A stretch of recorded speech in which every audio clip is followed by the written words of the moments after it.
It's time for the B-A-Q-A. The B-A-Q-A. What you say? The B-A-Q-A with Mandi. The B-A-Q-A with Tiffany. It's the B-A-Q-A, Brown Ambition, question and answers. You have questions, we have answers that are to be taken with a grain of salt. Get your salt shakers. Right? We're not your financial advisor. We're not your attorney. We're not your...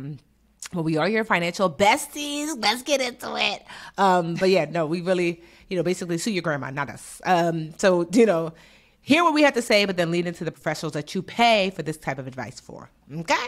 Amen. So let's get started. Manjo, what's our first question? Our first question, want to do the anonymous one first? So mysterious. Okay. Let's give her a name. Yeah, let's give her How a about name. Gertrude? Of all the names. Okay, Gertrude. I don't even know how. Trudy. How about Trudy? Yes, Trudy. Okay, there we go. All right. Trudy says, hey, ladies. I love the podcast and love to remain anonymous. Okay, Trudy, we got you. My question is, how much money do you think is realistic for a 25-year-old single mom of one who makes around $60,000 a year to save? I've got about $2,300 in bills, and part of that is covered by the $11,000. Like, dang, who's your baby dad? Anyway, the $1,150 I get a month in child support. So $2,300 in bills, and like about half of that is covered by child support. Okay. I do plan to get a new job this year to hopefully boost my salary by a minimum of $15K after listening to the advice on you all's podcast. But I do really want to set a realistic savings goal to set up for me and my kiddo. I haven't had any examples in my family of anyone ever said saving, let alone for retirement, future college, etc. And I want to do better because I know better. I just don't know where to start. Please help. I want something realistic and feasible because I do enjoy being able to spend on things me and my kid enjoy. Shout out to single moms. I actually had a friend in high school. Her name was Trudy, and it wasn't until like graduation when they said her name Gertrude. We were like, Gertrude? We didn't know that was her name. Sorry to you, Trudy. I feel like Gertrudes are just born old. I'm like, are you just a grandmother? I mean, how do you look at a little baby and say, we gonna name this baby Gertrude? Every Gertrude listening right now. I know. Sorry, Gertrudes. We old love lady you. Names are back in style though. Eleanor's and all that, you know.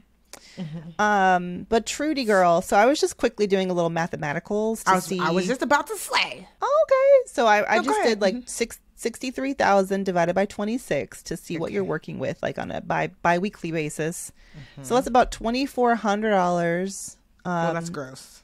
Twice a month. Yeah, gross, before taxes, all that. So times 2, that would be... So she's working with like 4,800 pre-tax.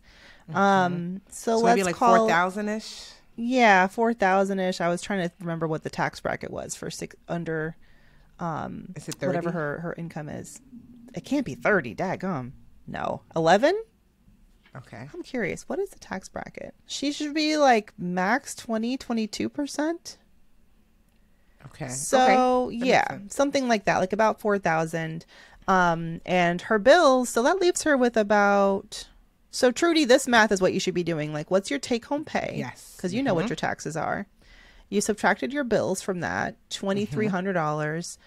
We're gonna guesstimate you're left with like between $1,500 to $2,000. Mm-hmm. And then on top of that, daycare is $840, but she does get $1,150 in child support, and child support is not taxed. So if we add the 4,000 plus 1,150, what is that? 5,150. 5,150 minus 2,300 minus 840. Where we at? Oh, I thought you were doing the math. You sound like you were doing the math. Okay, 5,150 minus 840 minus 2,300. Get right on that, Tiffany. $2,010.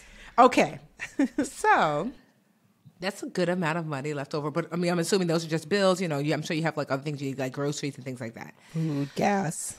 So from that 2,000, what was it? $2,010. $2010. I wouldn't be mad at saving $500 a month. So how do you start? Because she's like, I feel her on like, where does she start? Would that be like cash in the bank or? I would retirement? start with what I call the budget without budgeting.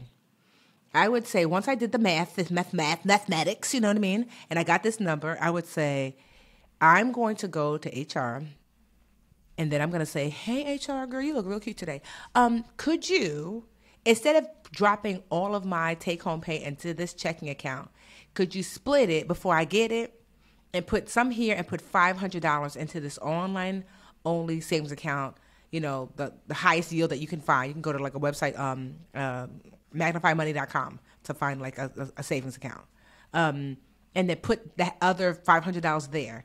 And because the purpose, to me, there's a few purposes of saving. You save for security. So you want to get your, you know, your emergency savings game up 3 to 6 months. You have a kid, so probably my aim would probably be like 6 months. And then you save for big purchases. So, you know, you want to put a down payment on a car or a house or whatever. And then you save for pre-investing for wealth. You know? So, Trudy, first I would ask you, are you setting aside for retirement through your job? You know? So, if you have this excess money left over, if you're not setting aside, or you're not setting aside, you know, whatever the max is, whether it's through your job or maybe you have a Roth IRA, whatever your retirement account is, are you maxing it out if you have excess money left over? Because I probably would work toward that as well as putting aside for savings. If you're like, yes, I'm setting aside for retirement, great, because you're 25, super young girl, and snatched, I'm sure. Right? So that's great. And then I would say, okay, I would look at my numbers and say, I can comfortably say, like I said, like I wouldn't be mad at $500. So basically like a quarter of what's left over in the pot, but I wouldn't do the work myself. I would have HR if they let you split before you get. And many people do, even small, like even my company, we're not a big old company and we have the capability of doing that. So I'd put my money into my online only savings account. And, then I would decide from there, like, okay, after I get to the place where I have my 3 to 6 months, is there maybe you want to also simultaneously save to purchase something. But once I max out, like I'm maxed, and I think Mandi had shared too that she's maxed out for her emergency savings, and then I would roll over. So any excess money that comes to my life now, my emergency account is fully funded. I'm not trying to buy anything right now. So any money that would normally go to my savings for savings sake goes to now like my pre-savings to invest. So I put it into a pot. My financial advisor, I'll message her and say, hey, Anjali, you know, I've got some money in that savings account. You know, when you get a chance, can you pull it out? And she will slowly start to integrate it into my other into the market via my investments. So that's what it kind of looks like for me. And so you can start that, but start with, am I maxing out my retirement account? Do I have emergency savings? Is there something I want to purchase, for the baby or whatever, or something major? And then pre-savings for pre-investing savings. So that's when you say max out your 401k, like I feel like for so many people, especially when you're earning 63,000, like that's a lot of money. Like what is it, 22,000 to max out your 401k? I feel like if that's overwhelming or sounds overwhelming, I mean that would be like a quarter of her pre-tax pay. I feel like setting the bar super low. Like, could you like set up a direct, like if you have your $500 earmarked for your cash savings while you're building that up, like just doing something simple, like 5% of my salary, you know, automated through HR going toward retirement, and not worry so much about like what that dollar amount is because you are so young. I feel like when I was your age, oh my God. When I was your age, I started doing the same thing. I was making about what you're making. Actually, I was like making $55,000 or $60,000. And that's how I started. I was just like, you know, take this 5%. It was what I felt comfortable doing and then see how that feels, you know, not having that 5%. Did I get a match at that point? I think I might've gotten a little match, which helped. But even if you do or don't, like, I feel like starting with 5%. And for me, what was so powerful is that I never didn't save for retirement after that. Like as I went to different jobs, I just had it in my mind, I'm going to do 5%. And then when I got comfortable, it was like, okay, 10%. And as you said, like your next job, you could be making 15K more, or, you know, however much more. And as long as you're still saving that percentage, it's always going to go up, you know, because your income is going to go up.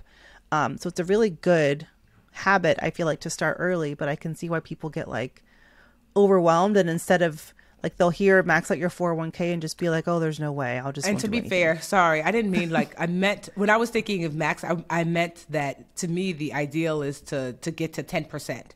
You know, not the Okay. 20,000. You know what I mean? Or I Yeah. was thinking that whatever her, if she didn't have a 401, because if I don't have a 401k match, then I'm jumping straight to Roth, and which is what is it, 65? Is it 6,000 or 6,500 right now? I think Roth is Something like around that, yeah. 6,000. You know, so that's what I was thinking of that. I wasn't thinking about like the full. I was like, okay, if you can get to 10%, that's what I should have specified. 10% Yeah. of your, what you're making into your 401k if they have a match. I like to do this. I'm like, do I have a 401k? Yes. Do they have a match? No. Let me max out my Roth. Do I have a 401k? Yes. Do they max? Yeah. Do they match? Yes. Okay. Let me put my money up to the match, like work toward getting my money put up to the match, and then going to a Roth IRA, because there are tax benefits for a regular 401k regular retirement plan, which means that it lowers your tax burden now, and then later when you retire, you get taxed on, the money you pull out. But then the Roth allows you, although it doesn't lower your tax burden now, you get to pull that money out and the growth tax-free later, because you pay taxes ahead of time. And so like I like to have that mix, but if you're not getting a match, I like to jump to the Roth first and then come on back to 401k and kind of finish business there. But yeah, so hopefully we did not totally confuse you. If we did, I'm like, key takeaway, $500 is a good goal. And then you can decide how much of that, because she didn't really share if she had emergency savings. If she does already, maybe you just start beefing up your retirement. But, the point is just to start. Yeah. And I feel like my whatever number we're on, like biggest tip when you're at that stage is you're fragile. Like it's you want to protect what you're building. So debt is the enemy. As much as you can avoid credit card debt and keeping your budget nice so that you're not leaning on credit card debt, your future self will thank you so much, because then the money you're actually making will be yours. It's true wealth building. Yes. All right, Trudy girl, congratulations. Wait, congratulations on what? On having your question answered with a lowercase a with your sprinkle of salt from us. Thank you so much for sending your question in. And again, shout out to single moms. I have a special place in my heart for y'all. Yes. I was raised by one. Hey, BA fam. We're on YouTube. Woohoo! Thank you so much for watching. Please like this video and subscribe to the channel. And while you're at it, why don't you go over to that little bell icon and just tap that for us. Show the BA fam how much you love us. And that way you'll also get notifications when new videos drop. Also, share the channel with a friend. We're always like, tell a friend, tell a friend, tell a friend. And thank y'all so much again for all the support.